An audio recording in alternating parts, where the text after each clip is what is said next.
Hey everyone, welcome back to another tier list. Today I'll be ranking all the films of Martin Scorsese. So he's easily one of the best directors out there. He's got a lot of movies. I think there's like 25 or so, with a new one just about to come out later on this year, which I'm pretty excited for. But so far we'll just rank everything he's done up until The Irishman, which was his most recently released film. And yeah, he's definitely one of my favorite directors. He's got a whole handful of films of his that I love, as well as a few others that I just like, and then there's a few that I'm not really a fan of, which we'll get to in this list. So it's all in a random order. So kicking things off, we have Alice Doesn't Live Here Anymore. So this is an earlier film from the 70s, and this is one of his more different films because he doesn't usually have female-led films, and it's more of a drama, romance kind of movie as well. But for what it was, it wasn't too bad. It wasn't like a great film, but it's probably a solid C, I'm going to say. Like, it was enjoyable for what it was, and it was cool to see him do something a bit different because the 70s and all that, well, like, there was a lot of gangster films that he worked on, big movies, and this was just kind of like a smaller scale film, but it was actually pretty nice to see, and yeah, from what I remember of it anyway. After Hours is next, and this is one of my most underrated films I've ever seen, to be honest. Like, this is an S tier film for me. Not many people talk about After Hours when they talk about Scorsese's movies, but it's a really funny, like, mid 80s dark comedy, and it's just about this dude who's trying to get home after you know, after his day from work and all that, and all these things keep happening to him throughout the night. And it's really bizarre and has this kind of unique vibe to it, and it has a cool soundtrack too by Howard Shore. And yeah, it's just about this guy trying to get home, but all these things keep preventing it from happening, and it's really funny, and I think it's super underrated. So if you haven't seen After Hours, definitely check that one out. Next up, we have The Aviator from 2004 with Leonardo DiCaprio. This is a good movie, but I'm not a huge fan of it. I think it's solid. I just think it's a bit too long and a little bit boring at times, but for the most part, it's got great acting. The film looks good. Good cast, and like, it is an interesting story, but I just think it's a little bit too long and boring in some places. But for the most part, it's a solid film, so I'm going to put it in the B tier. Next, we have Boxcar Bertha, which is his second film from like 1972. Most people would say this is his worst film. I think it's pretty close to one of his worst films, but there is some entertainment to be had with this movie. I did enjoy watching it while I watched it, but it's not a film that I could ever see myself watching again. But I was entertained by it while watching it, but it is a film that doesn't really feel anything like a Scorsese film, though it was only his second movie, so you can't really blame him too much. So I'm going to put it in the D tier just because it wasn't awful. It was, like I said, it was entertaining while I watched it, so I'm going to put it in the D tier there. Next up, we have Bringing Out the Dead from 1999 with Nicolas Cage. This is actually a pretty decent film. It's also really crazy.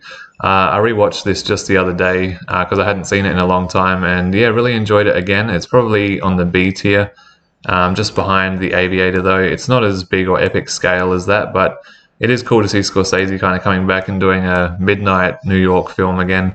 It has just kind of this crazy kinetic energy vibe to it, and a great performance from Nicolas Cage, who just looks like he's about to die throughout the whole movie, like he hasn't slept in like 3 months or something. But yeah, it's a really cool film. Just got some really intense moments too, but it's quite interesting for what it is. Next, we have Cape Fear. This is another of my personal favorites that I also feel is a little overlooked.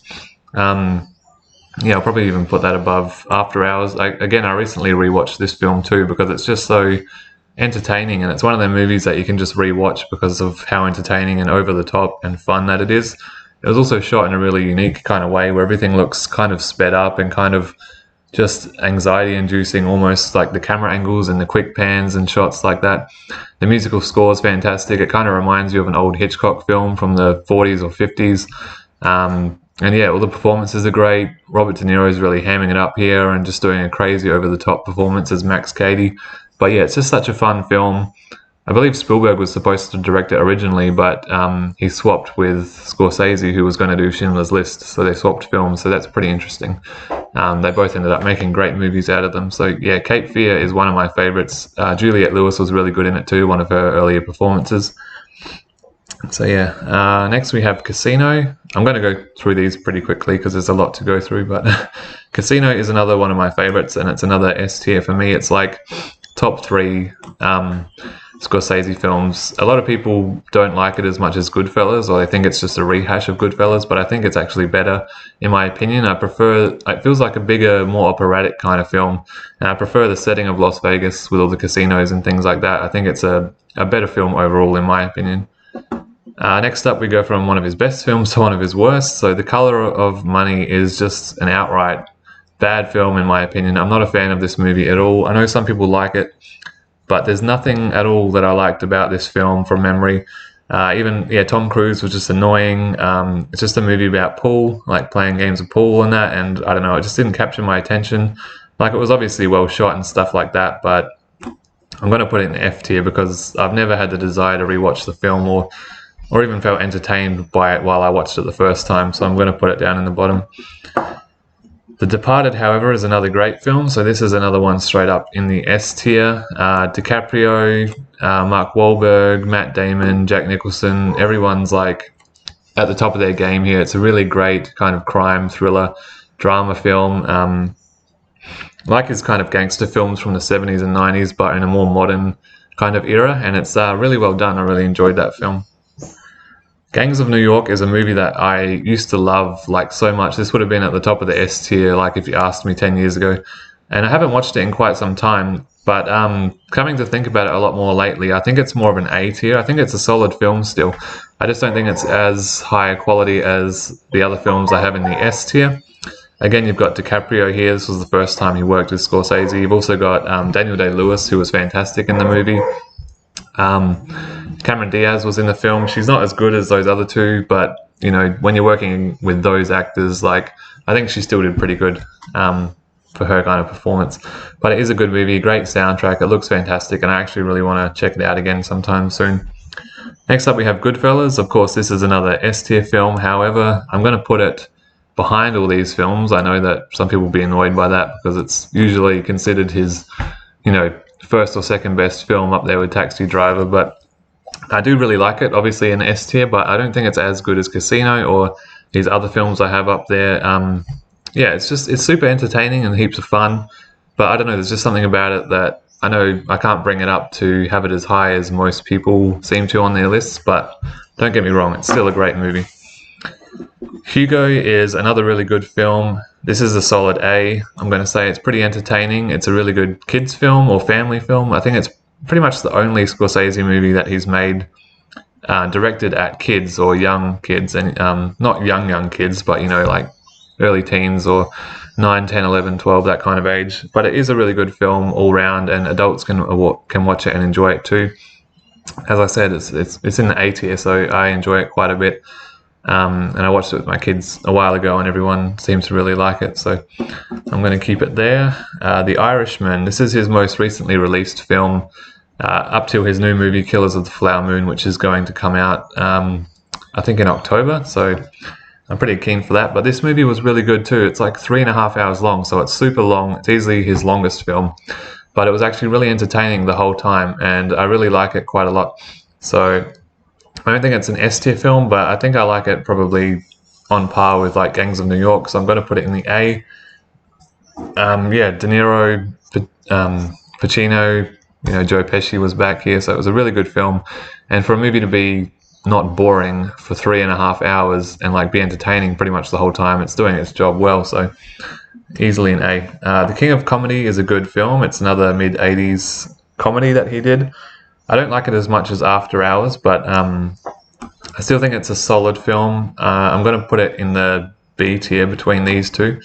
De Niro gave a great performance here, as well as Jerry Lewis. It was quite an interesting movie, and it's also one of the two films of Scorsese's that inspired the recent Joker film. So King of Comedy and Taxi Driver, it's pretty much a blend of those two films. If you watch them, you'll see a lot of elements of Joker that have come from those movies. But yeah, it's a solid comedy. Next we have Kundun. I'm not sure how you pronounce this, but this was another one that I just outright didn't like. Maybe it was just the subject matter. It was a bit boring to me. It was quite long and drawn out, and I just wasn't interested in the film at all. As I said, Boxcar Bertha wasn't a good movie, but it was at least entertaining on some level. I didn't find these films in F tier entertaining at all, so Kundun is an F tier film. The Last Temptation of Christ. Now, I'm a Christian, so this film is very conflicting because it kind of takes the Bible story and switches it upside down and changes a lot of things that, I don't agree with and stuff. But if you just take it as a film, it's not a bad movie as a movie, but yeah, I'm not really that into it. Like, the performances are good, the cinematography, the way the film was shot, and things like that. But overall, yeah, just wasn't huge on it. Yeah, it's probably a D tier, to be honest, for me. Cause I know a lot of people love that movie, but it's not my personal kind of film. But there was the elements that Scorsese brings, like the visual elements to that film. Next, we have Mean Streets, one of his earliest films, probably his most popular early film. And I wasn't really big on this one either. I think it was just okay. It was still kind of starting out. Yeah, a lot of people would put this up higher, but I'm going to put it in the C tier with Alice.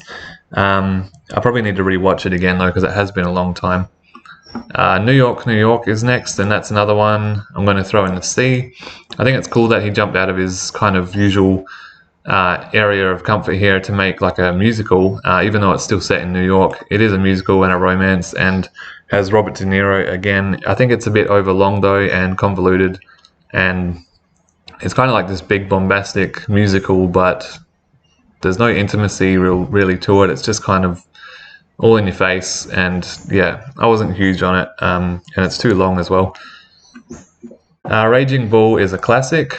It's not a film that I love though. I wouldn't put it in S tier, and I just rewatched this one again recently. The performances are great. Like, De Niro is such a jerk in this movie, but he plays it so well, and the movie looks great. Solid performances all round, great music, cinematography.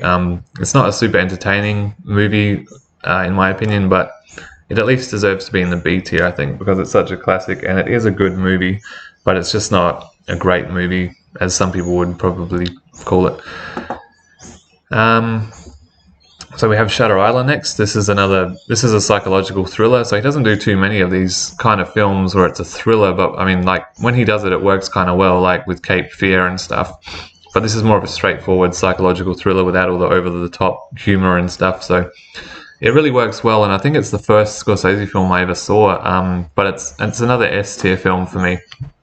I think it just really works well as a thriller, and it looks great too. And like, psychological thrillers are one of my favorite genres of film, and when you can pull that off well and make a compelling and interesting story with scares and great cast and soundtrack and things like that, then you've done the job well. And I think that he certainly pulled it off with this film, so it's an S tier for me.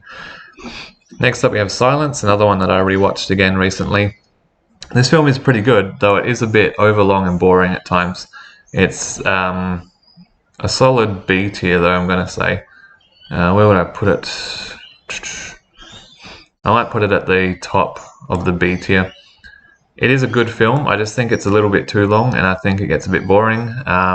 However, it's a really interesting and true story, and it's amazing watching what these priests and what these Japanese people who were Christians went through for their religion and their faith. So it's really cool to see that aspect of it, and it looks great too. The Age of Innocence is a good movie. Again, doing something different, going into a period drama romance film, but it's a solid one and it works well. It's another one I've got to rewatch though, but I think it's a solid B tier. Taxi Driver. So this is a classic. This is usually in people's top threes, and for me, it's easily my number one Scorsese film. De Niro just does everything right here. His performance is great. New York looks fantastic here. It's got that signature Scorsese look of like a grimy, kind of gritty New York City at midnight. Great soundtrack. It's way ahead of its time as well for a movie that came out in like 1976. It's definitely different from most of the films of that kind of era, I would say, and it definitely stands out as an early Scorsese masterpiece. So it's top of the S tier. Like, it doesn't get much better than this film. Wolf of Wall Street is next. This is just a crazy film. Like, it's super hectic and chaotic, but it's so entertaining at the same time. It's easily an S tier. I'm probably going to put it next to The Departed because it's similar in the way that it's just excess and extreme, and it has so much crazy stuff going on throughout its 3-hour runtime. And it's a comedy. It's like a dark comedy, a biographical drama as well. about Jordan Belfort, but it's crazy because it's like super entertaining for the entire runtime. It's another one of those like super long movies that's not boring at all. And again, if you can pull that off, it's definitely worth putting in the S tier. And DiCaprio was great here. He's given one of his best performances easily. So that brings us to the last film, Who's That Knocking at My Door, or I Call First, as it's called in some countries. This was his first film from back in 1967, and I was not a fan of this one at all. Again, it's another F tier for me. I just thought it was quite dull and boring and didn't have much going for it. I know it's his first film, so you kind of should deserve some slack for that, but to be honest, I wasn't really a fan of the movie at all. It had nothing going for it as far as I could take away as entertainment or anything like that. Obviously, it had more of his visual flair there, like from the beginning, because you're in New York and you've got Harvey Keitel and some of these characters that are similar to other characters you see in Mean Streets and future films and things like that. But yeah, as a whole, it just didn't really work for me personally. So yeah, F tier for that one. But as you can see, he's got a big filmography and a lot of great films here. Like all these S tier films and A tier films are solid. Like I love those movies. Even the B tier, they're all really good films that I could watch it any day.